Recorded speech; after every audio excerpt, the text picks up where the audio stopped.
আলহামদুলিল্লাহ, যথেষ্ট ব্যস্ততার মধ্যেও আমি এখানে আমাদের বাংলাদেশের লক্ষ কোটি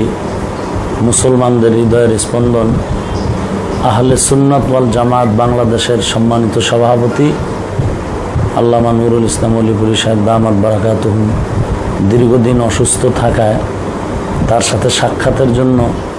আমি এখানে হাজির হয়েছি। এর ফাঁকে আপনারা এই জাতির ক্লান্তি লগ্নে আমাদের দ্বীনি শিক্ষা কওমি মাদ্রাসার ব্যাপার নিয়ে সরকারের পক্ষ থেকে যেই সনদের স্বীকৃতির আলাপ আলোচনা শুনতেছি বিভিন্ন মিডিয়ায়, তো এই ব্যাপারে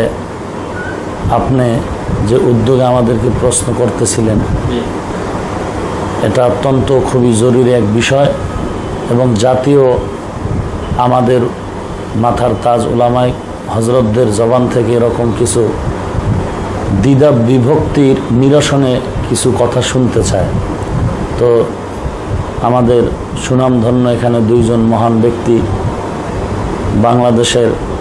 সকলের পরিচিত মুখ আল্লামা মুফতি মিজানুর রহমান সাঈদ দামাত বারাকাতুহুম, মহাপরিচালক শায়েখ জাকারিয়া রহমতুল্লাহ আলাইহি ইসলামিক রিসার্চ সেন্টার ঢাকা, তিনি যেই মতামত এই ব্যাপারে জাতির উদ্দেশ্যে দিক নির্দেশনামূলক আলোচনা করেছেন এবং আমাদের তরজুমান আহলে সুন্নাত ওয়াল জামাতের ধারক বাহক আল্লামা নুরুল ইসলাম অলিপুরি সাহেব যেই দিক নির্দেশনামূলক জাতিকে পরামর্শ দিয়েছেন, এর সাথে নির্দ্বিধায় সম্পূর্ণ আমি একমত পোষণ করতেছি এবং এর ক্ষেত্রে আল্লাহ পাক আমাকেও যেন ইখলাসের সাথে সহযোগী হিসাবে থাকার তৌফিক দান করেন। এবং আরেকটু আবদার হলো,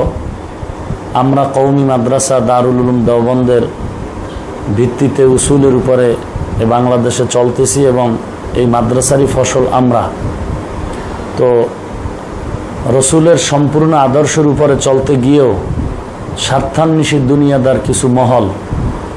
বামপন্থীদের পক্ষ থেকে খামোখায় কওমি মাদ্রাসার উপরে বিভিন্ন অপবাদ, যেগুলো সম্পূর্ণ বানাওয়াট এবং মিথ্যা। তো আমরা হাটহাজারীর হজরত আল্লামা আহমদ শফি দামাত বারাকাতুহুমের যে উদ্যোগ, ঐক্যের ডাক এবং যেই মূলনীতির উপরে তিনি আগাচ্ছেন, যে সরকার থেকে আমরা এতটুকু স্বীকৃতি চাই যে তিনি আমাদের মাদ্রাসার সনদের উপরে সরকারের একটা মান হিসেবে আমাদেরকে গ্রহণ করবেন। এর দ্বারা আমি মনে করি যে বামপন্থী এবং মাদ্রাসা বিরোধী শক্তি রসুলের আদর্শের উপরে যে কলঙ্কের দাগ বসায়,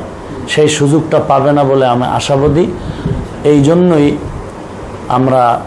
আহমদ শফি সাহেব দামাত বারাকাতুহুমের ঐক্যের আহ্বানে সমস্ত ওলামায়ে কেরামদের ঐক্যের উপরে স্বীকৃতি নেওয়া হলেও ঐক্যের মাধ্যমে, না নেওয়া হলেও ঐক্যের সিদ্ধান্তের ভিত্তিতেই হোক, এটাই আমার কামনা। এই ব্যাপারে আল্লাহ আমাদের সবাইকে একত্রতা পোষণ করে এক মনে আল্লামা আহমদ শফি দামাত বারাকাতুহুমের নেতৃত্বে আমাদেরকে চলার তৌফিক দান করেন।